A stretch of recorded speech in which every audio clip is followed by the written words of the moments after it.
there. So there will always be issues to be addressed in our communities, and it's a big help if there is donor support to address those issues.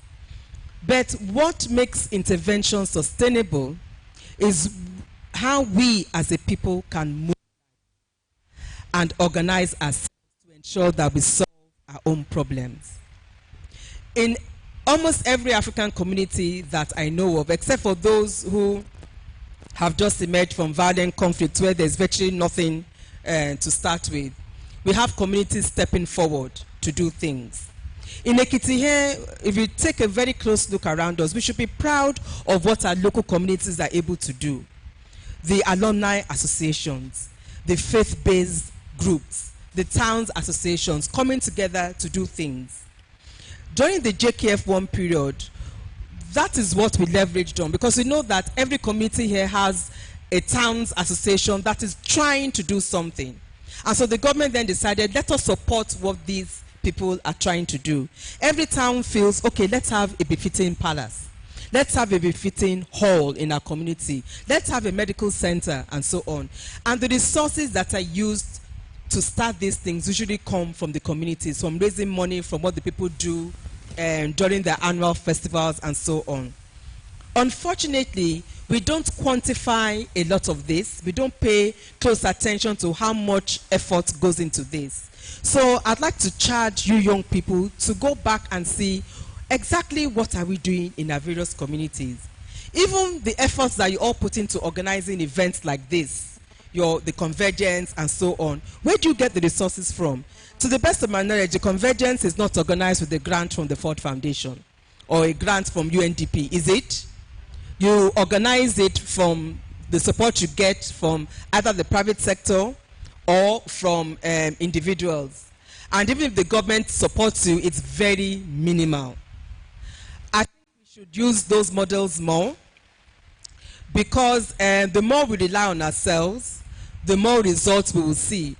And the more we are likely to do things out of a sense of altruism other than what's in it for us. If there's a lot of dollars coming into the project from one of the donor agencies, there's a tendency that that is what drives our engagement. And I've seen that destroy a lot of social movements. So if there's funding available, fine. But I think we are our greatest resource. And what it is we mobilize from amongst ourselves is what makes our efforts sustainable. So young people, please organize yourselves, mobilize yourselves. You have resources. And let's put them to use in our communities.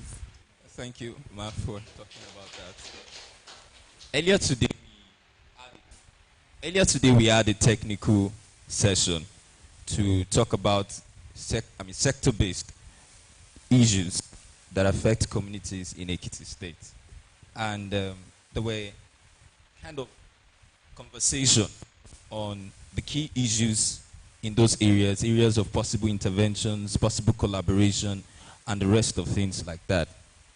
We would like to know if at the end of all this next year, we're planning to have a kind of review sessions for any of these plans that we decide to go about.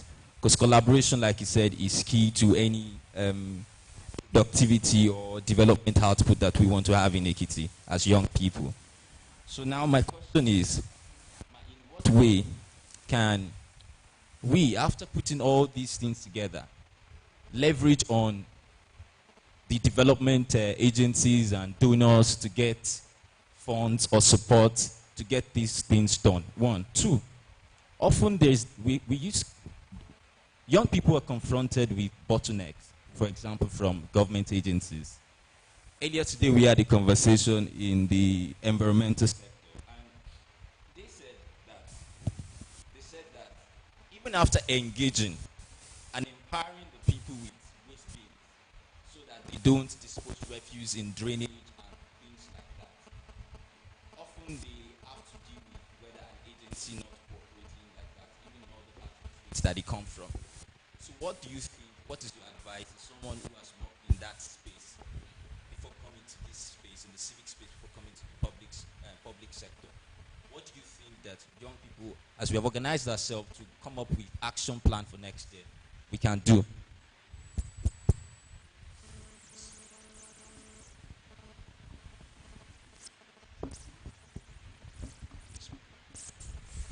Well, I think that there's something that I see happening these days that I think can be done better. I said that I see a lot of new energy. I see a lot of innovation. I see new ideas. And that gives me a lot of joy. I also see gaps. And I think maybe this is something you might want to pay attention to. Now, if you are involved in something really great, you need to be able to talk about it. And not just in a couple of characters on Twitter. You need to be able to quantify it. We set up, for example, we set up XX initiative, and it has helped touch X number of lives, or it has helped reach X number of people, or we've gone to X number of communities. Going on Twitter to tweet about it is not enough. The policy makers that you want to reach might not be on that medium. And so you need to do some kind of mapping. Your average policy maker, what is his or her age? Your average policy maker, where do they get their information? Is it from newspapers? I know some of you have not read a newspaper in years.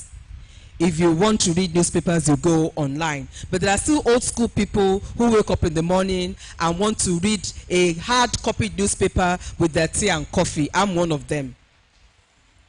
Sometimes I don't have time and I forget and I read it online anyway. But every now and then I scare Fumi out of her wits when I ask her, where are my papers? And then she goes, oh dear. There's still some of us who want to sit and read our newspapers drinking a cup of tea in the morning. Young people, you don't like to write reports. A lot of you run really good organizations, you have really great initiatives. You don't produce reports, you have no annual reports, you don't produce information on who is funding you, how much, maybe because how much you raised the previous year.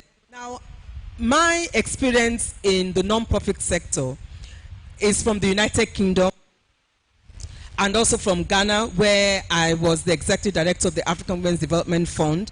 I'm not a director anymore, but I'm on the board.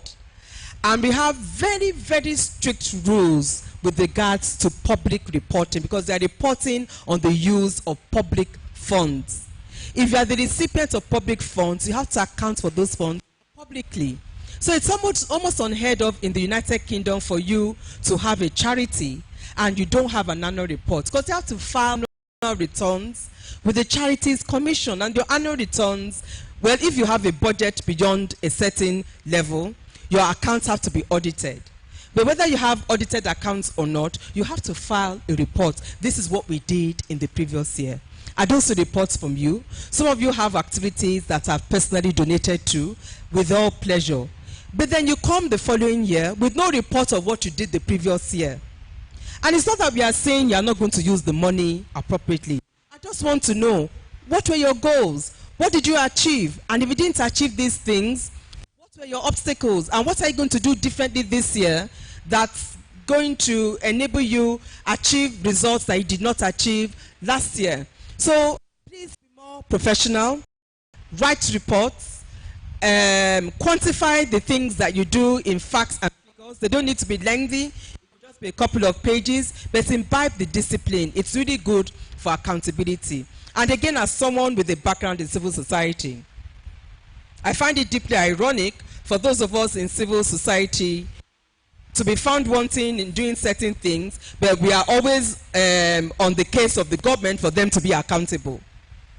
The government has to be accountable, and rightfully so, because we voted for our government. But we too also need to be accountable. Everybody is accountable to someone, and we need to imbibe that discipline. Thank you, ma'am. Yes, so we'll take... You didn't clap on that one, eh? Because I told you that you have to write reports, eh? So we'll take two verbal questions from the... Then, now on that, Tosin, I don't want people to feel that we are teleguiding them. So, and I have time, I can, spend, time with you in as much as it's not everybody wants to ask a question. So if people have questions, please feel free to ask questions. I don't want it to seem as if there are some, people who have been favored or we are teleguiding. So the people you have record to ask questions, you can ask those, and if there are others, I'm quite happy to take them.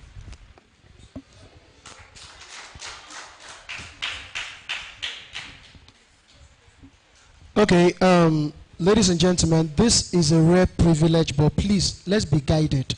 It is called questions. Straight to the point, okay? Straight to the point. Mommy, because of time, let me not lose my own opportunity. Mommy, I want to ask a question. Aha. Ma, you've written books. Loud Whispers, Speaking Above a Whisper. Mommy, please, when are you going to shout? Because I notice some of us, our generation, we don't hear whispers. When you shout, that's where we are going to. That's on a lighter mood. Mommy, what is the concept behind the whisper? A lot of people have been hearing above whisper, this whisper, that whisper. What is the concept behind that whisper? Thank you.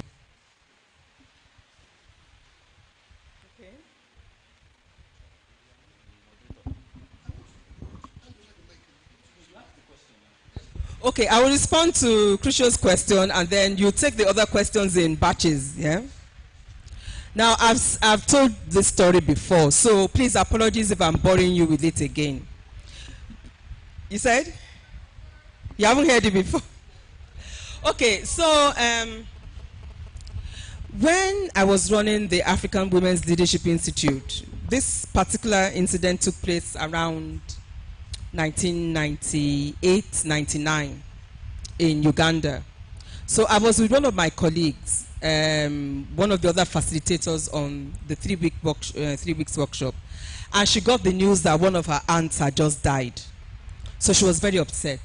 So she sat and she was, mourning her aunt, like, oh, she was such a wonderful woman. She was so sweet. She was so kind. She was so supportive. She never spoke above a whisper.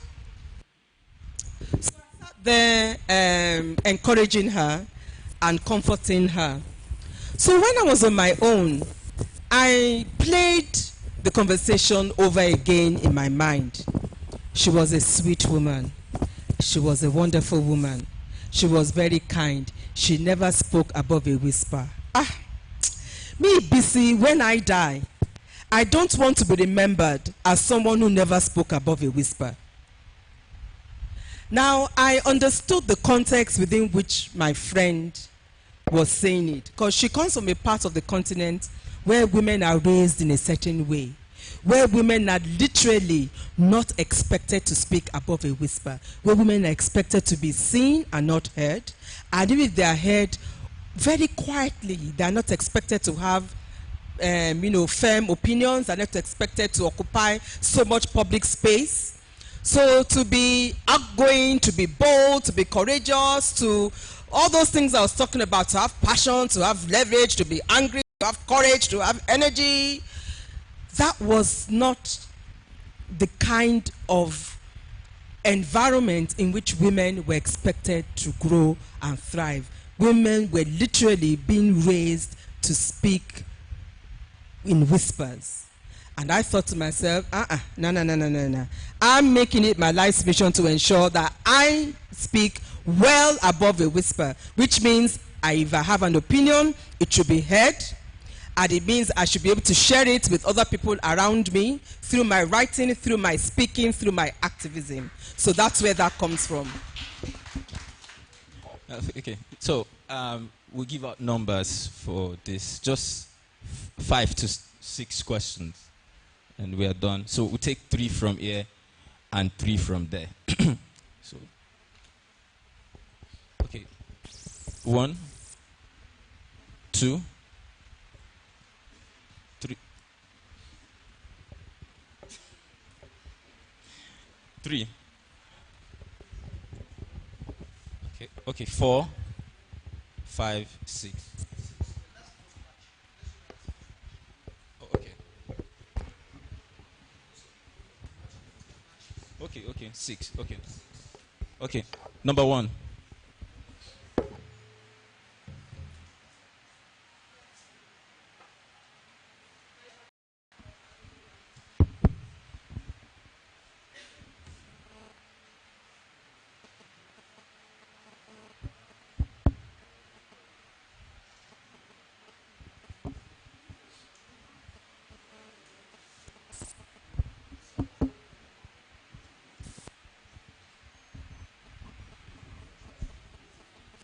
My name is Dolapo Aruleba. At PTOTS Now, my Twitter handle. We are known to be readers as Ekiti people, and we are known for our intellectual prowess. We are readers, and we also have authors that need a social space on social fora like Twitter, as well as terrestrial space. So how do we harness all the needed resources for authors, our authors in Ekiti, and then readers, and then our reading culture for relevance sake, in order to avoid reading and the act of writing move into extinction? Thank you. Number two. Good evening, ma'am. My name is Oke Babatunde. Espanol. My question is, there has been a lot of clamoring for youth to join the politics now, but there seems are not really interested. So, what do you have to say to them that will make them change their mind, to get involved in active politics? They've been complaining that they are really not like this, like that, but they are not ready to join and contribute to the process, because there was a time we were campaigning for the last election, and I met some guys. Why are you not joining this politics? They were like, what is government? So what will you tell them to make them change their mind? Thank you very much.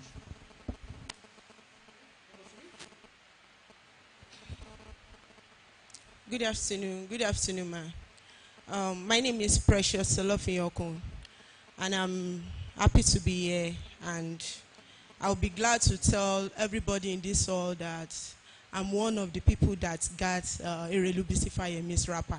Thank you so much, Mom. So to my question, man. Before I move closer to you, before I join your team, I've read a lot of your books. I've known some things about you. Don't let me say much. But ma, getting closer, I realized you are always on the move. No stopping moment for you. So ma, how do you manage your time, and where do you gather the strength and the energy from? Please ma, I really want to.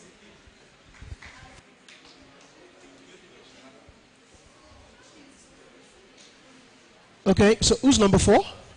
Number 4, okay. Good evening, ma'am. My name is Akiyemi Johnson. First of all, I must commend the fact that, Mama, you are a full vibe. I said I must comment that you are a complete vibe. You just made my head correct this evening. Mommy, I have one very, very funny observation about Ekiti State. I realized that this hall seems to be a little bit full, but if you go to mountains right now where people are praying, the number of youths you will find there might be times 100 of this. And people are busy there praying to change their lives. And they are not here where people are sitting, gathering to help mold their head so that their head can be correct like my own. How can we reach out to these people to learn that when you pray, you walk? And when you pray, you come to places like this to expand your brain. You build your horizon. Please, Mommy, we need to work on this. Okay, number 5. Please, let's ask our questions very fast. Thank you. Good evening, ma. My name is Olumide Andero. So my question is, as a writer, what inspires you? Then there is this, as a writer, what inspires you? And there's this thing that mostly happen to writers. There will be a time where you'll be stuck when it comes to writing. People call it writer's block. So how do you overcome that particular phase and actually move on?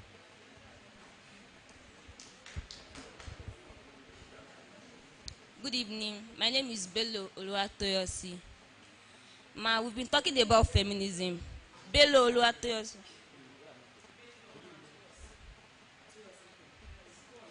We've been talking about feminism of recent.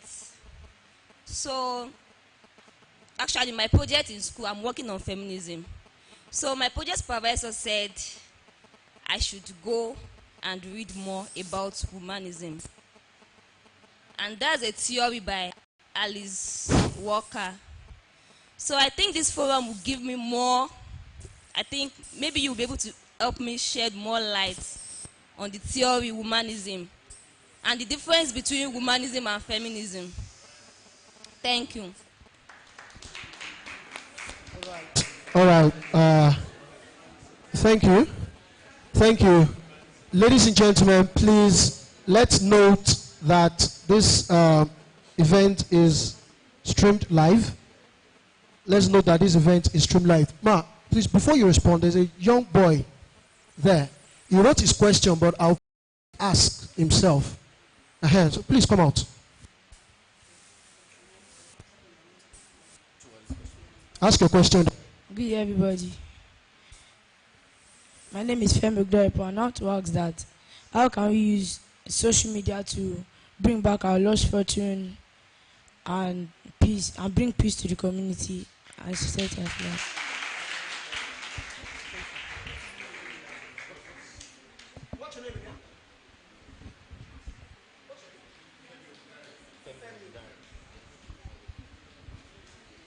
So that will be all for the questions. So she would answer the questions, and after that we would end. All right, the session. please let's have some quiet so that we can hear answers to our questions. Thank you.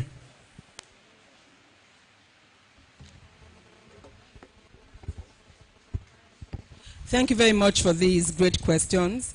The first question, I missed the name of the lady who asked the question, is to do with how we can promote a reading and writing culture. I think for starters, we have an association of Nigerian Authors Ekiti State chapter. How many of us are members of ANA? Is Femi Oguntayo around? Akogun's? Okay, now we have an ANA chapter in Ekiti. I think they meet every month.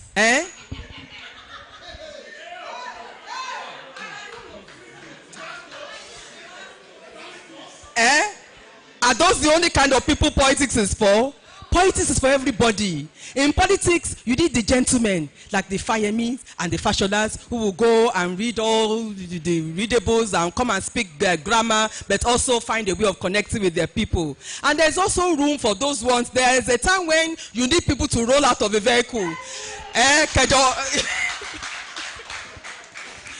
There are times when that is necessary. How many of you know Honorable Bimbo Daramola?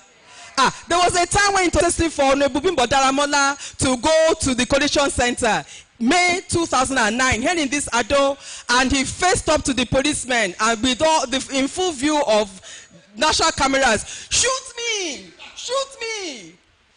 And it's like, okay, now but you need people, I can't do that, but you need people who can do that. So politics is for everybody. If you are concerned about your future, if you are concerned about how policies are made that are going to affect your lives and those of your children, then politics is for everybody. Now, in politics, everybody has an opinion. And they're entitled to one. But do you know what you're not entitled to in politics? Whether you're a politician or a political observer, you're not entitled to your own facts. Another tweetable moment. You are entitled to your own opinions. You are not entitled to your own facts.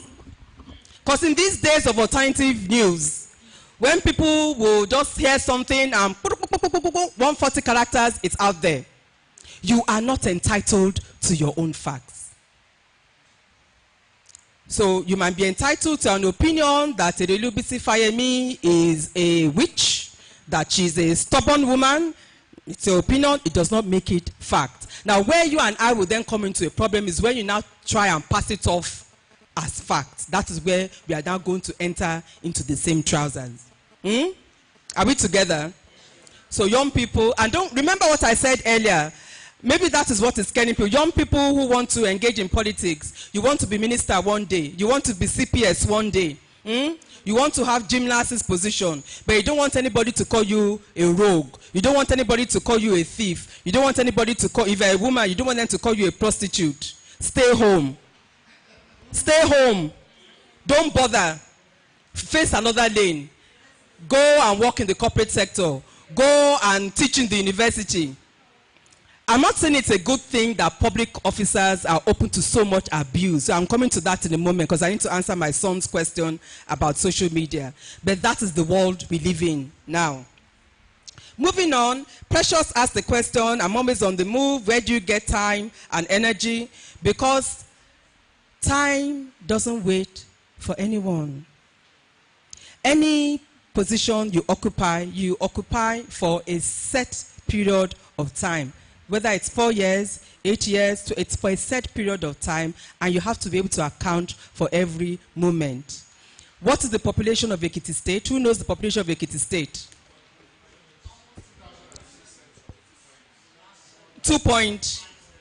Let's say 2.8 million. Out of the 2.8 million people, there are at least, out of that population, at least 30% of that population is eligible to vote. Right? Who is a good mathematician here? Somebody should do the math for me. There's some place I'm going with this. 30% of 2.8 million is how many?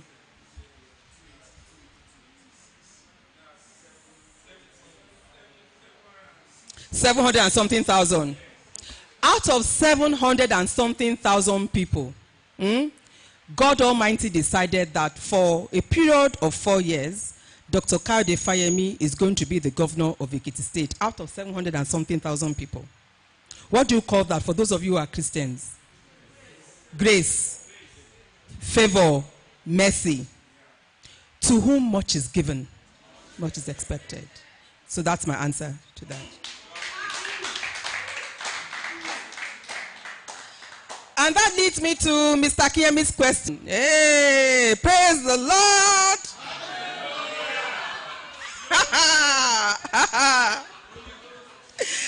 Woo! There's this older friend of mine, sweet woman, she's a caterer. This was 3 years ago.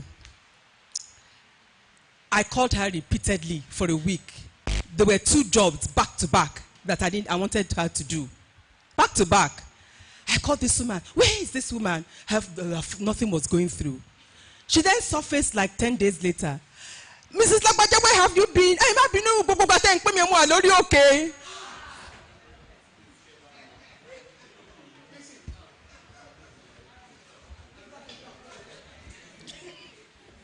Praise the Lord. When I was growing up, you see, I happen to be one of those, children who was brought up by a free-thinking father. My father was a very spiritual man. He believed in God and everything. But my father was not very invested in going to church. My father only started going to church towards the end of his life. Do you know the reason? He said because if he dies, he doesn't want us to now start worrying about what church to take him to. When people started telling my mother, church, so my mother too started, so she joined Celestial Church of Christ. So they came to, then there's, apparently the practice is for new members, they have to go to their house and sanctify. So they came to our house to come and sanctify our house. So they started, and then they went into serious prayers. Sorry, with all due respect to those who are. Sorry. They went into this serious with the Miss Paris. Yeah. God bless all those who got the franchise or production of Miss Paris back then. With the Miss Paris incense just going back and forth. So I had my eyes closed. And then after a while, and I was young then, after a while I found all the gyrations a bit too dramatic. I opened my eyes and put my head up. And then my father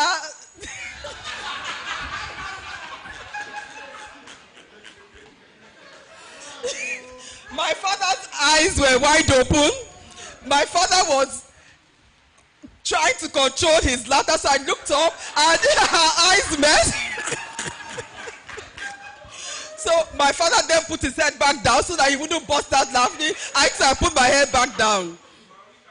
After a few months, and you will see the way my mother did this selecting that she was going to be mother of Israel.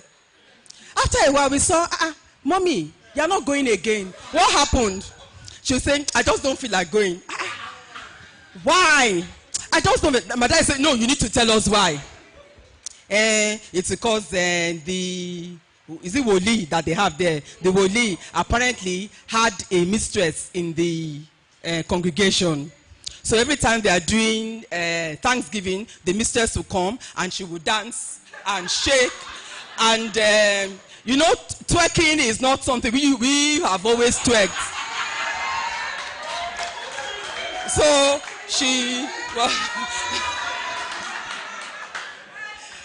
so the mistress will come and twerk and twerk and twerk. And so my mom felt the whole place was just, Hello. My point is this. We should spirituality is extremely important. Our faith is very important. But we should not look for God in all the wrong places and at all the wrong times. At a time when you are supposed to be going around looking for work or actively engaged in something productive, don't let that be the time that you are wandering off on the mountain. If you are going up the mountain, you better be there on leave. Or maybe instead of spending 7 days, maybe just, a certain amount of time, but don't go and sit down there when you're supposed to be running around doing real hustle. Because like that senior friend of mine, when people come looking for you, and you come back and you say, I was on the mountain, the question you get asked was, what did you go and pray for on the mountain? A word is enough for the wise. Olumide asked, what inspires you as a writer? And do you have writer's block? Okay. Let me start from, do I have writer's block? Yes, like every writer. You see, but the thing, Tosin said I've written over 100 articles over the past how many years? How many? 172. Otitonye. Yepa. Okay. So the beauty in that is, on the rare occasions when I have writer's block, or on the rare occasions when I really, really don't have the time to churn out something new, I can always fall back on recycling something. Because I write for my website every week, Loud Whispers, but it's also syndicated in some national newspapers like Daily Independent, Daily Sun, The Vanguard, and I've recently struck a deal with Leadership. All this is free. Maybe after the next 4 years, I'll go and start having conversations with them about. So I can fall back on recycling something. But what inspires me? I think life. Life inspires me. Things that happen around me on a day-to-day basis, there's always something worth noting.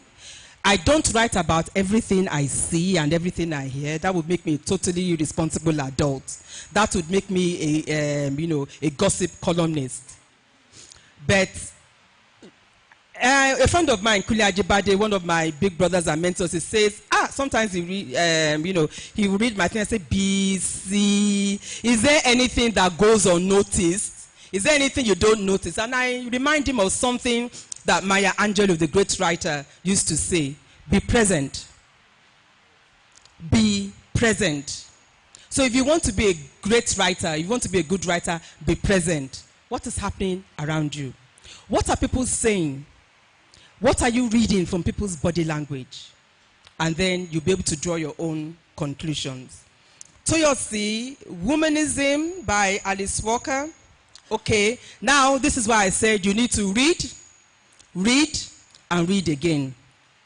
Womanism came out of a response that some black feminist intellectuals felt was important to bring up as a response to the Eurocentrism of white feminists.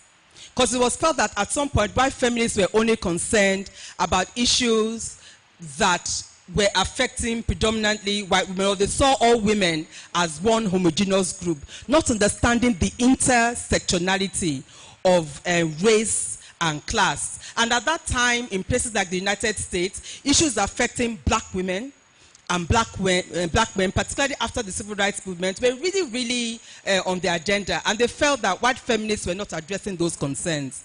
And so people like Alice Walker, and not just her, other black writers like herself, like Toni Morrison, June Jordan, and so on, they started saying that there is a body of thought that people need to pay attention to for us to understand the interconnectedness of black women's lives and the lives of black men in their communities.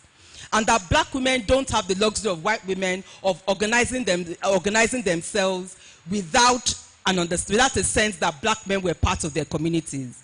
And to a large extent, African feminists drew inspiration from that as well because of our own unique history. Our own unique history of slavery, of colonialism and globalization and so on. We aim for communities that are prosperous, communities that can experience the positive effects of globalization, not its negative effects, which then means that we have to build healthy relationships and healthy communities in which men play a key role. Because if we have a situation whereby our men are poor, our children are poor, we lack basic amenities, we lack basic facilities, it's not going to be a life for men, not to talk of life for women. So womanism, as I said, is an attempt at addressing intersectional issues. And those who talk about womanism always ignore the fact that Alice Walker said, womanism to feminism is just like purple is to lavender. What is the difference between purple and lavender? What is the difference between purple, the color purple, and the color lavender? What's the difference? Shades, but they are essentially the same. So that was Alice Walker's point, that womanism is a shade of feminism. Because there was a time when a lot of women were going around saying, I'm not a feminist, I'm a womanist. Duh, it's the same thing. Okay. Now, Femi, can you please give my son Femi a round of applause for that question he asked? Because it's a good place to end on: social media and peace. As I said, when people like me were growing up, there was no social media. And because there was no social media, we found other ways of engaging ourselves. And you know, this did not sink in till roughly 10 years ago. And even 10 years ago, we didn't have all the things we have now. It was mostly email. So let me tell you what happened. I was on the board. No, this was longer. This was like maybe 15 years ago when this conversation took place. I was on the board of an organization in the UK that had international membership. We used to meet in person twice a year, but we had teleconferences in between. And so the opportunity for us to sit down face to face was just those 2 times. So the rest of our business, both as a committee, both as a board, and also our committees, was online via email. We were not even Skyping at that time. And then there was an issue to do with some board members had a problem, I think 2, with the chief executive. Now, this small problem that they all had amongst themselves, within a period of 6 weeks, generated 900 emails. Within a period of 6 weeks, the emails kept, going back and forth, back and forth, back and forth. These are Oyinbo people, though. They are not even like us who like to talk plenty. Back and forth, back and forth. Now, I had no dog in that race, so I was just reading the emails, going back and forth. Now, when we eventually had our face-to-face meeting, one of the gentlemen on the board, who was older than some of us, a Canadian gentleman, he then said, when I was growing up, that is him now, at that time, this gentleman would have been in his 50s, which would make him close to 70 now. When I was growing up, we did not have email. If somebody said something you did not understand, or if someone offended you, you picked up the phone, and if the person was in the same city, you said, Joe, can we have a drink? If he was not in the same city, you had a lengthy conversation over the phone till you understood each other. So he said, I don't understand why now we have this new technology that's supposed to make things easier. Things are harder. And because you sit at the other end of a machine, or in this instance, a gadget, if you're on social media, you begin to lose your humanity. You don't realize that the person you are talking to or talking about is a human being that has blood in their veins. And so you see something about someone, you know, a video or something or a comment, and you put your own there. It's true, she's a slut. You know, somebody you don't know their story, you know. And so the question that son of ours has asked, how can social media bring about peace? It can only bring about peace is if we decide that we are going to make the right choices about how we use these mediums. And we can use them in extremely powerful ways. Extremely powerful. Let me tell you something that happened yesterday and that came out of a social media mobilization effort. I'm on the feminist platform. That's the name of the platform, Feminists. And we talk about, you know, different things, and if something comes up, we quickly put our heads together and, you know, we, you know, take whatever action is necessary. Now, I think 2 or 3 days ago, the Ogun State governor released a list of commissioners. And there was only one woman on the cabinet. And the women on the platform said, no, this is not right. Because this same governor had promised that he was going to give women at least 35%. So they then decided to occupy the governor's office. So throughout the whole of yesterday, they went and occupied the poor man's office. Now, I was at an event with him yesterday. I was sitting there thinking, if only this man knows what is going on in his office right now, poor man. And lo and behold, when he got back home, they were there waiting for him since morning. They were there. They did not leave his office till 9 p.m. And they left with a firm commitment from him that by the time he finishes appointing all his additional team members, that they will have their 35%. That is how to use social media.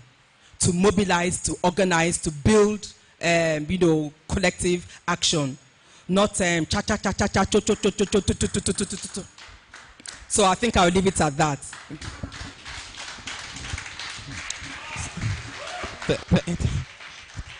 Thank you so much, Ma, for coming to this place and for having this conversation with us. I would also like to thank the Above Whispers team. Miss Fumi Ajala and Miss Grace for giving us the support that we needed for all this. And thank you so much for coming here today to listen to this conversation. I hope that we have learned quite a number of things from the core principles, the values, the ideals that have shaped our career in the public and civic sector, and also that can inspire us to take actions as, not just as a Twitter community now, as the next generation. Thank you so much, ma. God bless you.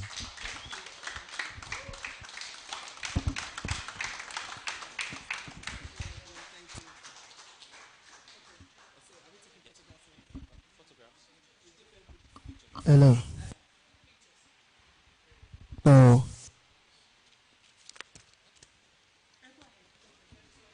Have coordinated pictures.